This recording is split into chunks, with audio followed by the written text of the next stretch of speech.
All right, everyone. Welcome to the Fantasy Island Fantasy Football Show, our episode 5. All of our 60 viewers, shout out. Today, we're going to hop right into our home league. What surprised us? What didn't surprise us? See if you can take away some of the key mistakes maybe we made or something that went right. So, Mhm. with that, Mike, I'll just hop in real quick. What surprised me the most was Nico fucking Collins. God damn it.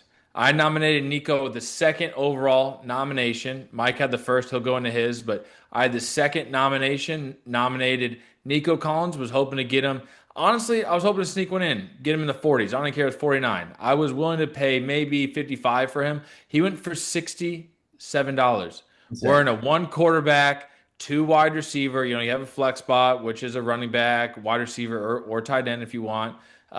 He went for 67. $200 budget, $67. That's Not a great. $300 budget. Insane. Yeah. Blew my mind. Well, that was like all the wide receivers this year. That is really what surprised me was just how the top wide receivers, how expensive they were. All of them. It was so top All heavy. of them. And yeah, There was one maybe steal, and that was Malik Neighbors went for 50. that's right. And we're saying that's a steal because everybody else, like Mike said, went so expensive. hmm So the one for me, Nico Collins, and like Mike said, the top wide receivers. I was hoping to take away from the draft. One of the top end receivers did not happen at all. All of those went for. I have them right here. We have Justin Jefferson went for 70, Jamar Chase 86, Malik 50, CD 79, Amon-Ra St. Brown 68, Nico 67. You're talking Puka 55. Yeah. So I mean they all went for high as shit. Yeah, that was insane. And Yeah. and yeah, What well, I guess yeah. Another thing I was kind of caught off guard about was the tight ends. To where there's basically the top three of McBride, Brock Bowers, Kittle, and then after that there was a massive drop. It was mhm. those guys went in the 20s, maybe 30s, and then from there every other tight end from there was in the sevens, $7, $6. Well, yeah, I don't know what surprised you. Because I feel like everybody was expecting that for the Brock Well, I was Bowers. kind of surprised at how expensive they were. Uh, George Kittle going for 29 just blew my mind. That's really expensive. But yeah, Brock Bowers, I could see him. But yeah, McBride, but also like a lot of the other tight ends, just yeah, going for so low was Yeah. really that really threw me off. Yeah. Yeah. I think they're hovering around that $5 range for the rest of Yeah, them. But the four main tight ends went for high. We had Brock Bowers, McBride, Kittle. and that was it. Those three dudes, and Those then from three. there the Yeah. drop off was $30, Yeah. 22 Yeah. dollars. Yeah. Yeah. No, absolutely. Oh. What about the RBs? What surprised you there? Well, so I did it perfectly. I had the Absolutely number beautiful. one nomination. And what I did is I bought my guy. So right off the bat, Jonathan Taylor, $55. Going once, going twice, sold to me. Yep. It was just Yep. like that. Because it was that, and we talked about this earlier in the nomination episode. You want to go for the tier two, below the tier one players, and without the when they're not defined, the Yeah. value defined, and you can get them for a steal. Because everybody, when I did that, was like, "Oh, you way Was overpaying." laughing. Yeah, we're all So making laughing fun of at it. you. And then Yeah. I got John JT for cheap when you compare Yeah. him to the other, Yeah. running backs in the same tier. Yep. No, I thought that was awesome. Like you said, everybody was laughing at, like literally making fun of you. Oh, have him. Immediately have him. Oh, what the fuck are you doing? That was so stupid to have him. Turned out to be great value because you went in, you knew the market value, you knew what he should go around. And honestly, he should have probably gone around that $55 mark. Yeah, Like it wasn't like you got him a huge steal, but you did get him at a discount for our draft because all the running backs ahead of him went higher. went so Right? much on like Yeah. Gibbs 81. Yeah, like I got him cheaper than our chain or whatever a chain. Achan. Yeah. Yeah, Yeah. which is Yeah. crazy. Yeah, no, it is crazy. It is crazy. Achan went for a 59. Yeah, so Saquon 67, Ashton Genty 58, but the only thing I will say, I mean, you're talking Josh Jacobs $41, Chase Brown $41. That's fair. So, you know, Derrick Henry 51, right? Yeah, I mean, Bucky I'd Irvin take him. I $45. think it was a steal. I think if I nominated him any other way, he would have been a 60 $60. Last year he went 68 in our league. So no, I thought that was great. I thought that was great. Um, so one of the things that surprised me most, I went into and we talked about having a set dollar amount or percentages for each position that you're going to draft and kind of have a game plan going into it. Immediately, my game plan was thrown out the window. Okay, the steals that you think are steals are not steals, right? Trayvon Henderson, he ain't no steal. Omari and Hampton went for 30, $39 in our Which is league. insane. $39. Yeah. Your homeboy JCM went for $11. Mike got him for I $11. way overbid because It's and that it honestly feels could like- turn out to be a great pick. Went a lot higher than what we were expecting. yeah. Even Quinshon Junkins, who I got, who's not even on a team right now, went for $6. So the steals you think are steals, you're gonna get for $1, $2. It's just not really happening. Not that anybody was thinking Omari and Hampton or Henderson were gonna go for that, right? Maybe 20s, low 20s. But they all went in high 20s, 30s. So that was surprising. I had to pivot. My team, I didn't get any really top end player. My best player was Bucky Irving, right? Love Bucky, happy about him, but it was definitely helping to get a top end wide receiver. But the thing that really surprised me is just that I had to pivot immediately. You got to be prepared for that. And honestly, I wasn't that prepared. I wasn't that prepared. And I don't know how well I pivoted. My team from top to bottom is deep, right? Have all great Yeah. players or good players that can contribute, no undroppable, which is great for trades. But other than that, man, you got to be prepared. You got to have a couple sheets maybe with you, one for case A, another one for case B if you don't get that player you want. No, definitely. Because hey, to break it to you, the steals you're thinking about, everybody else think about them too. It ain't the case. Ain't the case. Yeah. What's one player surprised you the most? Um, We haven't talked about. so one player that kind of surprised me. Let me see. Honestly, I think Pacheco. I like Pacheco. He went for a little more than I was hoping to steal him Yeah, for. He went that was for great. 11. I think he could have went for like $6 in most leagues. Yeah, I think I so. think Yeah. he's going to be an absolute steal. Yeah. But honestly, on the flip side, what really, I mean, Hampton going for 39 blew my mind. Yes. That was like right off the bat too. You stole mine. That would be my number one too. Hampton, yeah, that's I Yeah. mean that was just insane. Yep. Yep. Hampton. And then also for that, kind of what we were talking about before too, on nominate those name brands, right? We said nominate Stephon Diggs, middle rounds. He'll go for 15, which I still believe. He was nominated very, very end of the draft. He went for $2. To me, that's also a steal. Right? Oh, yeah. Because if he goes for $2 and he doesn't do shit, fucking cut him. Who gives a shit? But he definitely has the upside to produce a lot more and be a wide receiver two / flex player for you this year. No, definitely.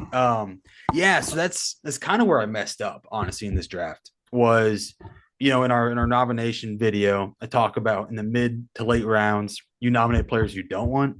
I didn't do that. I actually nominate players I did. You got want. impatient.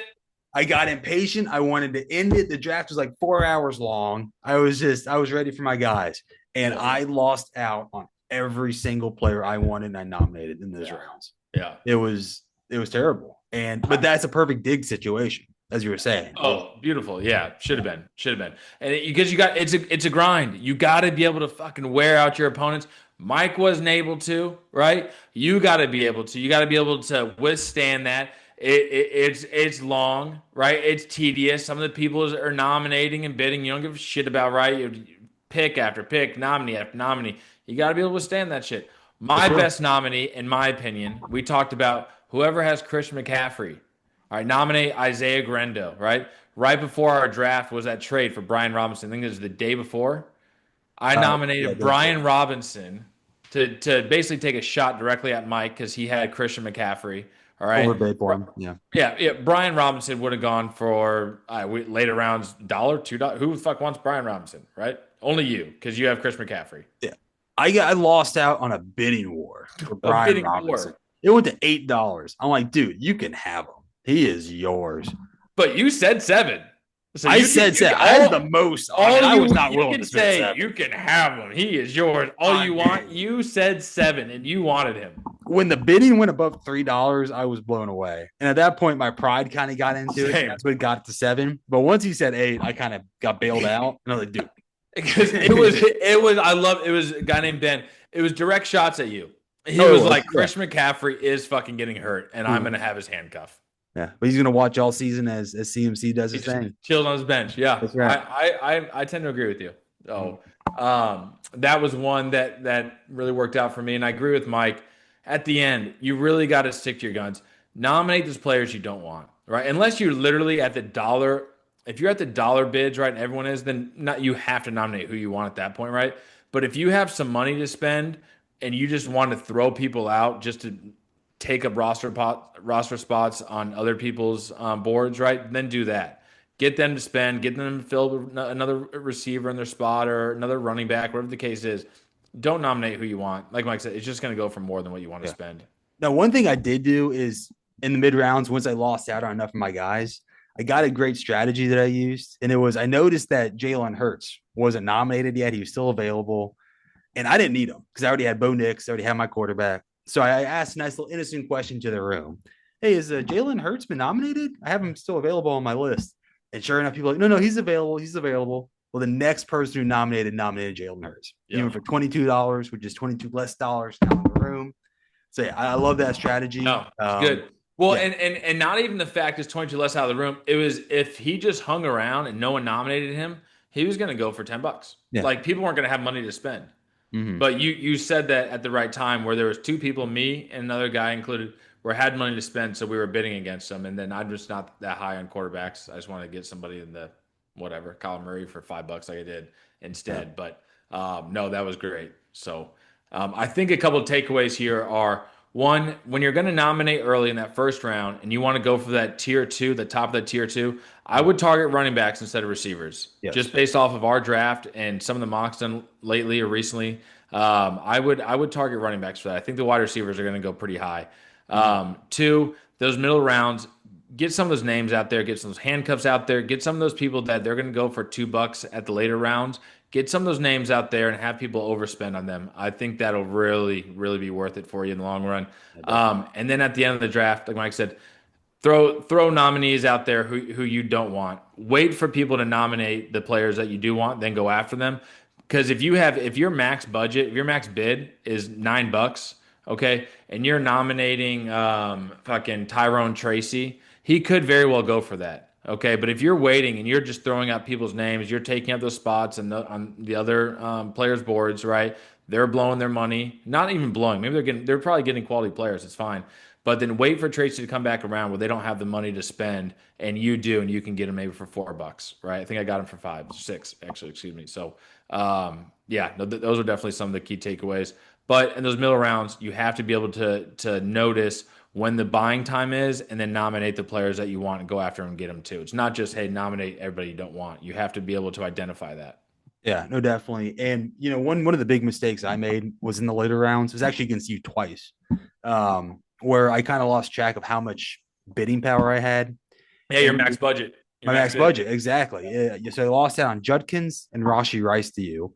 Yep. Basically, I was trying to be cheap. I had like $7, I think, left, and he was nominated, and I said, uh, 5. yeah, it got to five. So I said five rather than just go right for the jugular and say seven.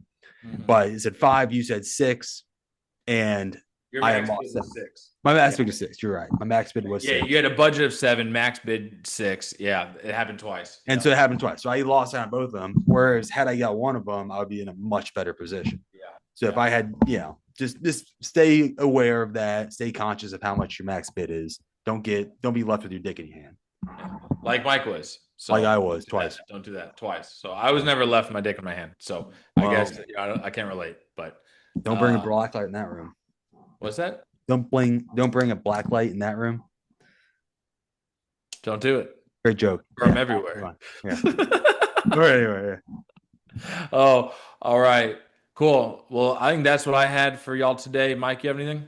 No, yeah, that was it. I mean, honestly, the one takeaway I got from this draft is listen to the nomination video.